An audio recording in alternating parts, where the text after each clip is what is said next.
Mesdames, Messieurs, bonsoir. J'espère que vous allez bien. On a tous suivi la réaction de Godem Poy, les pasteurs Godem Poy, les députés Godem Poy, après la destruction ou encore la démolition de sa parcelle. Selon lui, il a tous les documents qui justifient que sa parcelle n'est pas une construction anarchique, puisque sa parcelle existait depuis 1960. Il a eu à saisir le chef de l'État, Félix Antoine Tshisekedi Tshilombo. Il a dit, je crois à l'état de droit.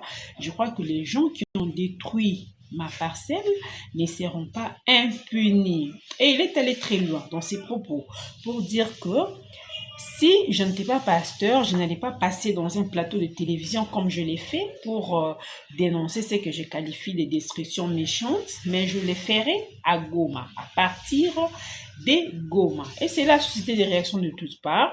Les gens l'ont taxé de tous les mots. Certaines personnes pensent qu'un pasteur ne peut pas tenir ce genre de langage et que oui, il ne pouvait pas tenir ce genre de langage puisque c'est comme s'il soutenait les actions de Corneille Nangaa.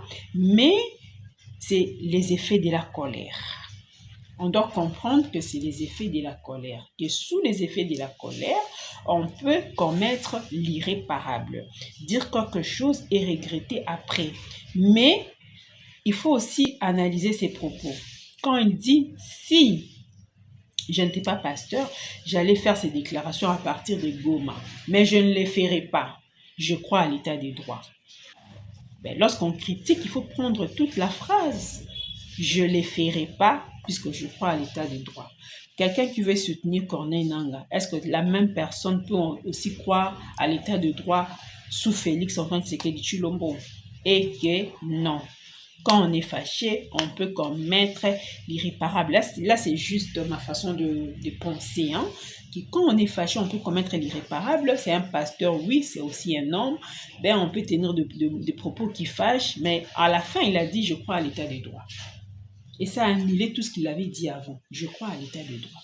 Mais moi, je viens de dire, on ne construit pas Pembena Mai, on ne construit pas Pembenia Rail.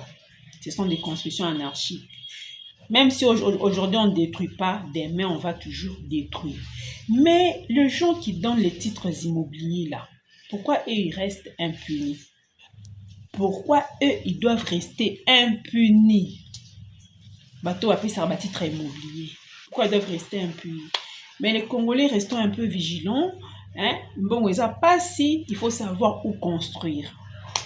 Il faut savoir où construire pour ne pas jeter l'eau dans la poubelle comme ça. Non. Pour ne pas jeter l'argent dans la poubelle. Il faut savoir où construire pour ne pas regretter après.